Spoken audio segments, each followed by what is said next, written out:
Video में आपको वाक्य, वाच्य और रस का रिवीजन कराया जाएगा, तो इसलिए आप वीडियो को अंत तक अवश्य देखें। सबसे पहले हम वाक्य का रिवीजन करेंगे। तो वाक्य, जैसा कि आपको पता है, शब्दों के सार्थक समूह को वाक्य कहते हैं।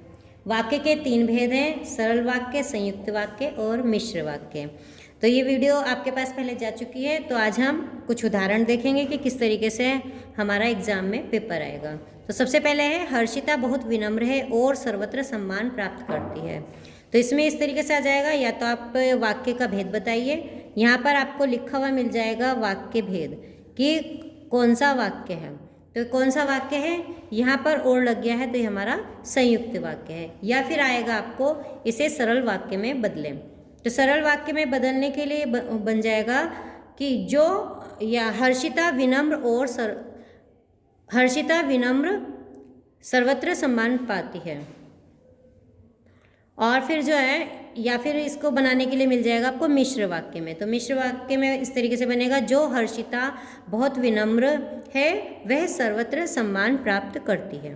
तो अब नेक्स्ट चलते हैं। नेक्स्ट है, जो विद्यार्थी परिश्रमी होता है वह अवश्य सफल होता है। इसमें भी आपका वाक्य भेद पूछा जा सकता है कि कौन सा वाक्य है। तो जो शब्द लग गया है, तो जो लगते ही ये हमारा मिश्र वाक्य हो जाएगा कि कौन सा वाक्य हो गया, हमारा मिश्र वाक्य हो गया।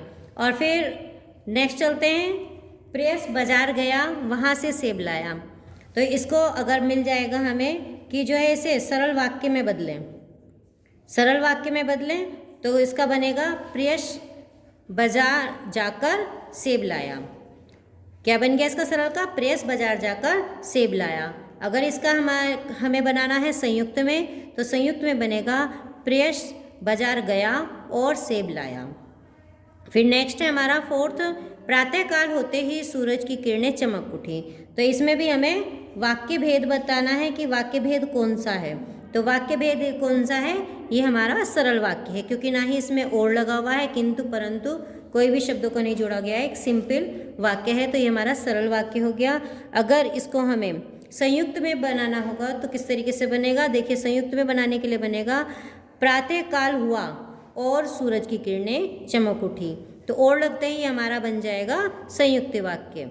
और अगर हमें इसे मिश्र में बनाना होगा, तो मिश्र में लगाने के लिए आपको बताया गया था कि जो, जिस, जैसे, इन शब्दों का लगते ही जो है हमारा मिश्र वाक्य बन जाएगा। जैसे बनेगा ये कि जब प्रातःकाल हुआ तब सूरज की किरणें चमक उठी। तो हमारा बन गया मिश्र वाक्य।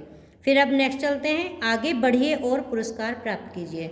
इसका वाक्य भेद होगा, तो कौन सा वाक्य होगा इसमें देखिए बीच में और लग गया है, और लगते ही हमारा संयुक्त वाक्य हो गया।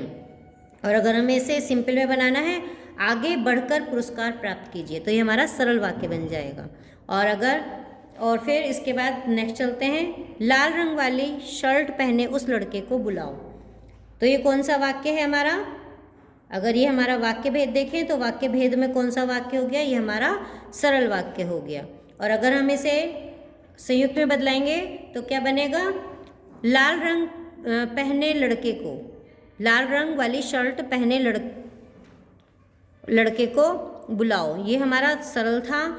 और ये संयुक्त में होने पर क्या बनेगा, ये कि उस लड़के को बुलाओ जिसने लाल रंग की शर्ट पहनी है। ये कौन सा बन जाएगा हमारा, ये हमारा मिश्र बन जाएगा। इसके बाद नेक्स्ट, जो धन मिला था वह चोरी हो गया। अब इसमें एक क्वेश्चन ये आपका आता है कि इसमें प्रधान उपवाक्य हमें छांटने के लिए कि कौन सा प्रधान उपवाक्य है, कि मेन जो 2 वाक्य को मिलकर बना है, इसमें मेन जो है वाक्य कौन सा है। तो इसमें जो हो गया, जो धन मिला था, ये जो धन मिला था, ये जो है हमारा मिल चुका था, फिर वह चोरी हो गया। इसमें मेन बात जो है वो हमारी चोरी हो गया है। फिर इसके बाद नेक्स्ट, जो वीर होते हैं वे रणभूमि में अपनी वीरता का प्रदर्शन करते हैं। इसमें उपवाक्य का भेद छांटना है कि कौन सा अंडरलाइन है, रेखांकित है, इसका जो उपवाक्य होगा, ये जो है वाक्य विशेषण होगा। इसका विशेषण आश्रित उपवाक्य कौन सा है, विशेषण है। विशेषण मतलब संज्ञा की विशेषता, जो शब्द संज्ञा और सर्वनाम की विशेषता बताते हैं उसे विशेषण कहते हैं। तो ये वीर जो है किसकी वीरता का, वीरों को सैनिकों की विशेषता बताई गई है, तो इसलिए विशेषण आश्रित ये उपवाक्य हो जाएगा, ये बन जाएगा हमारा विशेषण आश्रित उपवाक्य।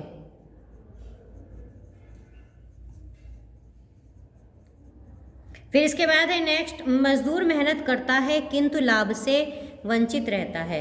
ये कौन सा वाक्य हो गया, यहाँ पर किंतु लग गया, तो ये हमारा जो है मिश्र वाक्य हो गया।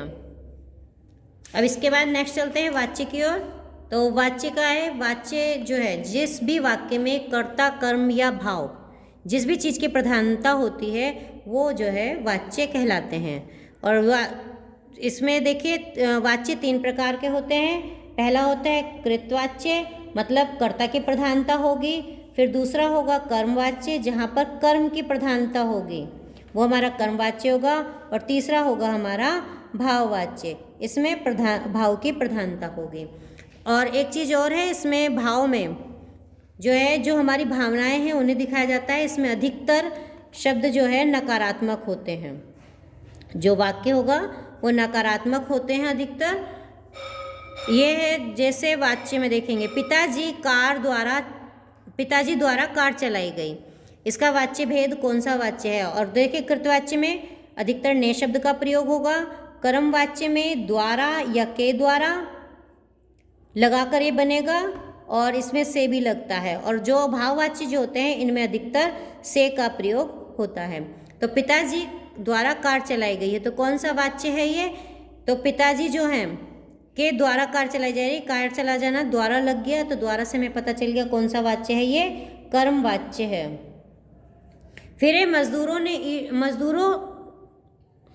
ने ईंट नहीं उठाई, तो इसको जो है भाववाच्य में बदलना है, तो इसका क्या बन जाएगा, मजदूरों से।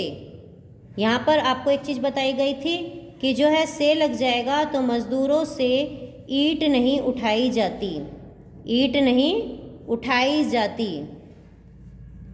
ये हमारा भाववाच्य में बदल गया। फिर इसके बाद नेक्स्ट है मित्रों के द्वारा विपत्ति में मदद की जाती है, तो जहाँ पे के द्वारा लग गया, के द्वारा से हमें पता चल गया कि ये जो है हमारा कर्मवाच्य है। फिर अब आइए खेला जाए, ये जो है कौन सा वाक्य है, ये यहाँ पर आइए खेला जाए, खेलने की महत्ता दी गई है, तो यहाँ पर हमारा कर्मवाच्य है।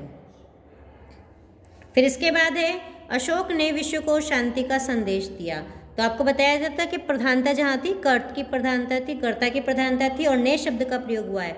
जो कर्ता का चिन्ह है वो ने है, तो जो है ने का प्रयोग होते हैं यहाँ पर हमारा जो हो गया कर्तवाच्य हो गया। फिर इसके बाद है नेक्स्ट, हम इस खुले मैदान में दौड़ नहीं सकते, भाववाच्य में बदलना है, तो यहाँ पर क्या लग जाएगा, आपको बताया था से का प्रयोग होएगा, तो ये आ जाएगा हम से खुले मैदान में दौड़ा नहीं जाता, हमसे खुले मैदान में, हमसे इस खुले मैदान में दौड़ा नहीं जा सकता, या दौड़ नहीं सकते या दौड़ सकते हैं, हमसे खुले मैदान में दौड़ा नहीं जाता, ये हमारा हो जाएगा। फिर इसके बाद है ये, इसको हम इस तरीके से भी हमसे खुले मैदान में दौड़ा जा सकता है करके भी लिख सकते हैं हम। फिर है नेताजी ने देश के लिए अपना सब कुछ त्याग दिया, वाच्य भेद ने लगते ही कौन सा हो जाएगा, ये हमारा कर्तवाच्य हो जाएगा। फिर है नेक्स्ट, सुमन जल्दी नहीं उठती, भाववाच्य में, तो सुमन से जल्दी नहीं उठा जाता। अब की बार आप खुद कोशिश करिएगा, देखिएगा, मुझसे अब देखा नहीं जाता, वाच्य भेद में क्या है, से लग गया। अब बताएंगे आप खुद ही देखिए कि कौन सा हो गया, हमारा भाववाच्य हो गया। और नहीं का भी प्रयोग है, दोनों हो गए। तो इसको अगर हम चेंज करेंगे तो ये वाला एक बार आप सही कर लीजिएगा, हम इस खुले मैदान में दौड़ सकते हैं, तो हम से खुले मैदान में दौड़ा जा सकता है।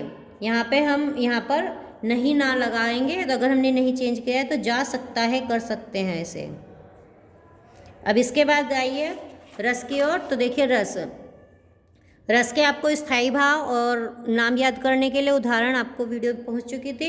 अब इसमें देखेंगे कि एग्जाम में हमारे पास किस तरीके के क्वेश्चन आते हैं। सबसे पहले है भय की अधिकता में किस रस की निष्पत्ति होती है, मतलब जब डर लगता है, भय लगता है, तो कौन सा रस पैदा होता है, तो भय की अधिकता में कौन सा होएगा, भयानक रस। फिर इसके बाद नेक्स्ट है निर्वेद किस रस का स्थायी भाव है, निर्वेद माने दुख होना, तो निर्वेद किस रस का है? जब हमें शांति प्रदान होगी, जब हम एकांत में रहेंगे तो हमें कौन सा रस होगा?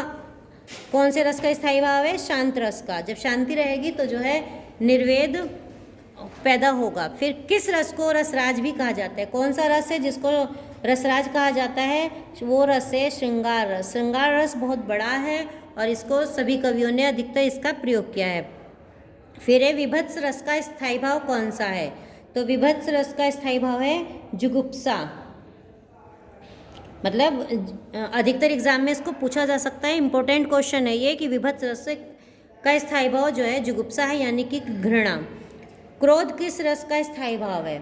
नेक्स्ट है ये क्रोध, रौद्र। ये इसकी आप ढंग से प्रैक्टिस करिएगा, सभी स्थायी भाव लिखने की और रसों के नाम लिखने की। फिर एक क्वेश्चन अधिकतर पूछ लिया जाता है कि संचारी भाव क्या है? तो संचारी भाव वो होते हैं जो मन में जो है निरंतर संचारित होते हैं। संचार से ध्यान रखिएगा, संचार होने वाले, जो बहने वाले, तो वो जो है हमारे संचारी भाव होते हैं। फिर है कुछ उदाहरण दे रहे हैं जिसमें कि रसों के नाम आपको बताने हैं, इससे आपको रस समझ में आ जाएंगे। संकट में वीर घबराते नहीं, आपदाएं देख छिप जाते नहीं, लग जाए जिस काम में पूरा किया काम करके व्यर्थ पछताते नहीं। अब यहाँ पे वीर शब्द का प्रयोग हो गया, तो वीरता बताई गई है, तो कौन सा रस हो जाएगा इसमें? वीर रस हो जाएगा। पहचान में आ गया ना आप लोगों के? अब देखिए नेक्स्ट, नाक पकोड़ा सी लगे रंग बिरंगे गाल, सूरत है लंगूर सी बंदर जैसी चाल। अब यहाँ पे पोशाक जो है अजीबो गरीब है और शक्ल भी अजीब गरीब है, चाल भी अजीब गरीब है, तो कौन सा रस हो जाएगा? इसमें हो जाएगा हमारा हास्य रस। फिर है नेक्स्ट, तनकर भाला यूँ बोल उठा, राणा मुझको विश्राम न दे, मुझको वेरी से हृदय शोभ, तू तनिक मुझे आराम न दे। यहाँ पे भाला तानने की बात हो गई, वीरता की बात हो गई, तो कौन सा हो गया? वीर रस। फिर इसके बाद नेक्स्ट है, देखी सुदामा की दीन दशा, करुणा करी के करुणानिधि रोए। पता चल रहा है ना कि दीन दशा है, तो कौन सा रस हो जाएगा? करुण रस।